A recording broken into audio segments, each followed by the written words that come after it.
Hello, my name is Kenten Into, and my topic is all about symmetry.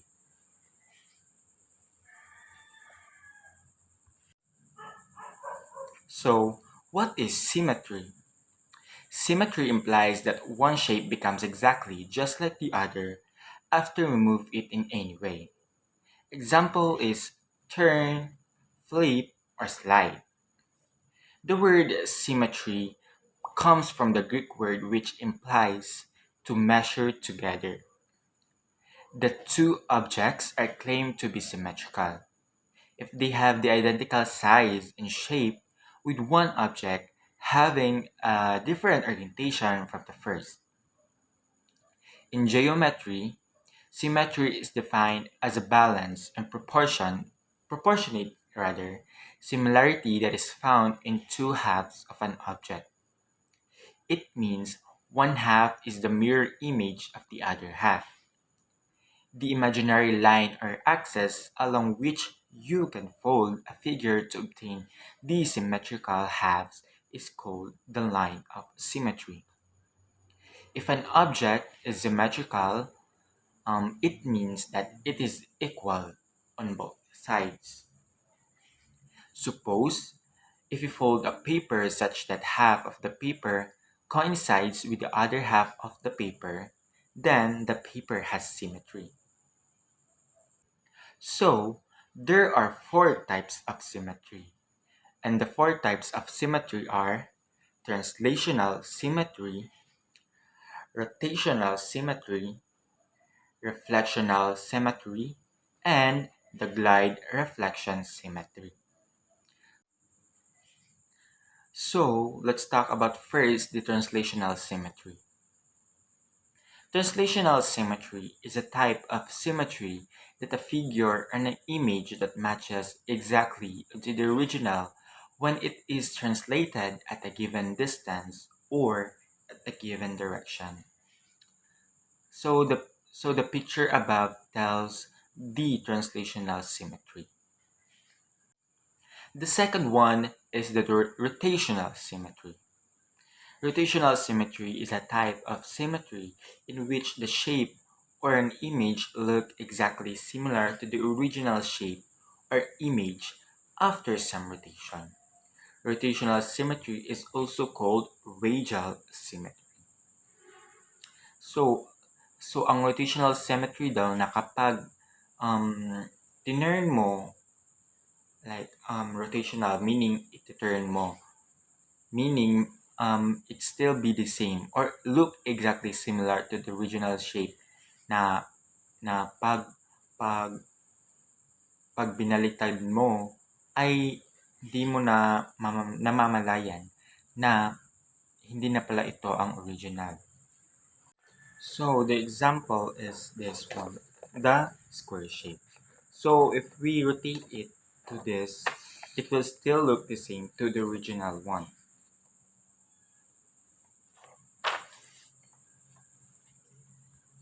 So these are the shape that has rotational symmetry. So the first one is the parallelogram, which is the order of rotational symmetry is 2, and the center of rotation is intersection of diagonals. The second one is the regular polygon with n sides. Example are triangle, square, and pentagon. The order of rotational symmetry is n, which means it cannot be determined. Center of rotational is intersection of diagonals. The third one is rhombus. Order of rotational symmetry is 2, and the center of rotation is intersection of diagonals. The fourth one is circle. Order of rotational symmetry is unlimited. So even if you rotate it unlimited, it will still be the same to the original one. And the center of rotation is center of circle. And the second to the last is the trapezium. Order of rotational symmetry none, which means trapezium is not a rotational symmetry nor a symmetry. The last one is the kite. Same with trapezium, it is not a rotational symmetry nor a symmetry. So the third type of symmetry is the reflectional symmetry. Reflectional symmetry is a type of symmetry where one half of the image or picture is a reflection of the other half. Reflectional symmetry can also be called line symmetry or mirror symmetry. So the picture that I attach here is the example of reflectional symmetry. The last type of symmetry is the glide reflection symmetry. Glide reflection symmetry is a type of symmetry where the figure or image look exactly to the original one when it is reflected over a line and then translated at a given distance or at a given direction. So the example of glide reflection symmetry is the footprint. So so the picture here is all about footprint and the glide reflection symmetry. Again, the four types of symmetry is the translational symmetry, rotational symmetry, reflectional symmetry, and the glide reflection symmetry. In mathematics, there are three types of lines of symmetry: the vertical line of symmetry, the horizontal line of symmetry, the diagonal line of symmetry. So let's take a look at each of these lines. The first line of symmetry is the vertical line. A vertical line that divides an object into two identical halves is called a vertical line of symmetry. That means that the vertical line goes from top to bottom or vice versa in an object and divides it into its mirror halves. For example, the star below shows a vertical line of symmetry. So the star indicates what is the vertical line of symmetry. The second one is the horizontal line of symmetry. When a horizontal line divides an object into two identical halves, it is called a horizontal line of symmetry. That means that the horizontal line of symmetry goes from left to right or vice versa, from right to left, in an object. For example, the image below shows a horizontal line of symmetry. So the last type of line of symmetry is the diagonal line. When a diagonal or skew line divides an object into two identical halves, it is called a diagonal line of symmetry. For example, the square below shows a diagonal line of symmetry. In fact, a square possesses all three lines of symmetry. So the first is the vertical line of symmetry. So if we fold it into a vertical, like this, the size or the line is still the same measure. So we're still in a vertical line of symmetry. Next is the horizontal symmetry. If we fold it like this,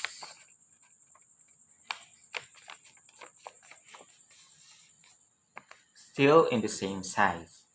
The next is the diagonal line of symmetry.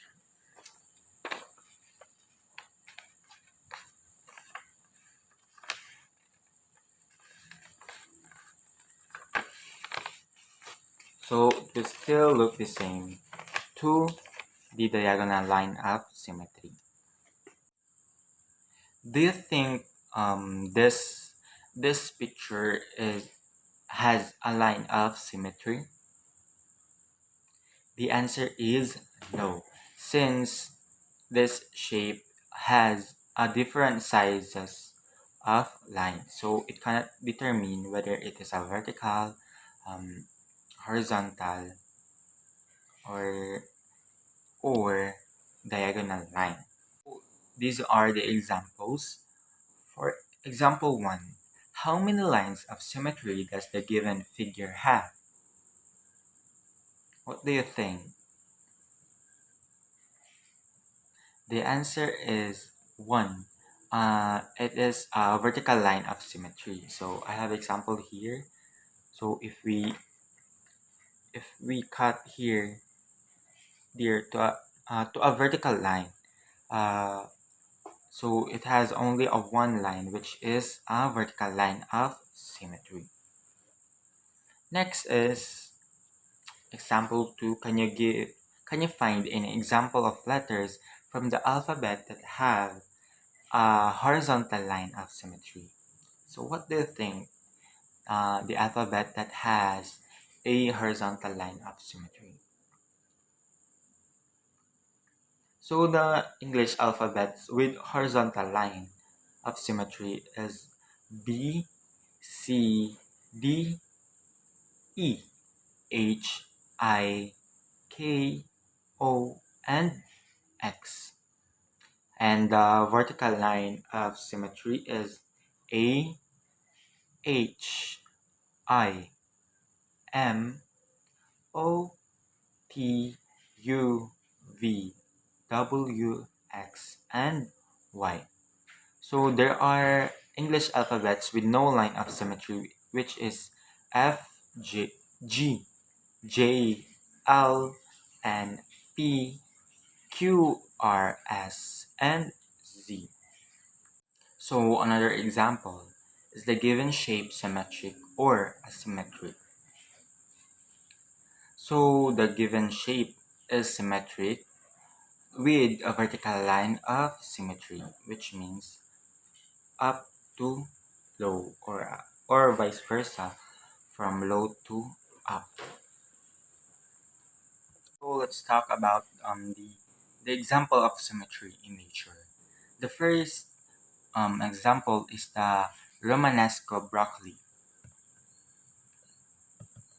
So Romanesco broccoli, you may have passed by Romanesco broccoli in the grocery store and assumed, because of its unusual appearance, that it was some type of genetically modified food, but it's actually just one of the many instances of fractal symmetry in nature. Is the animals. Most animals have a bilateral symmetry, which means that they can be split into two matching halves. If they are evenly divided down a center line, every human possesses bilateral symmetry. And some scientists believe that a person's symmetry is the most important factor in whether we find them physically beautiful or not. In other words, if you have a lopsided face, you'd better hope you have a lot of other redeeming qualities. One animal might be considered to have taken the whole symmetry to attract a mate thing too far, and that animal is the peacock. Darwin was positively peeved with the bird and wrote in an 1860 letter that the sight of a feather in a peacock's tail, whenever I gaze at it, makes me sick. To Darwin, the tail seemed burdensome and didn't make evolutionary sense since it didn't fit his survival of the fittest theory. He remained furious until he came up with the theory of sexual selection, which asserts that the animals develop certain features to increase their chances of mating. Apparently, peacocks have the sexual selection thing down pat since they are sporting a variety of adaptations to attract ladies, including bright colors, a large size, and symmetry in their body shape and in the repeated patterns of their feathers. So, those are the example of symmetry. There are many example of symmetry, but only 10 only 10 example of symmetry.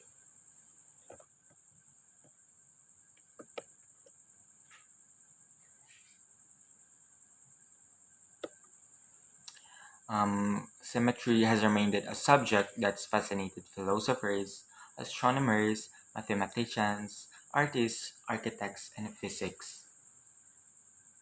The ancient Greeks were downright obsessed with it, and even today we tend to side with symmetry in everything from planning our furniture layout to styling our hair. No one's sure why it's such an ever present property, or why the mathematics behind it seem to permit everything around us. But the 10 examples, just be warned, once you're aware of it, you likely have an uncontrollable urge to look for symmetry in everything you see. That's all, and thank you.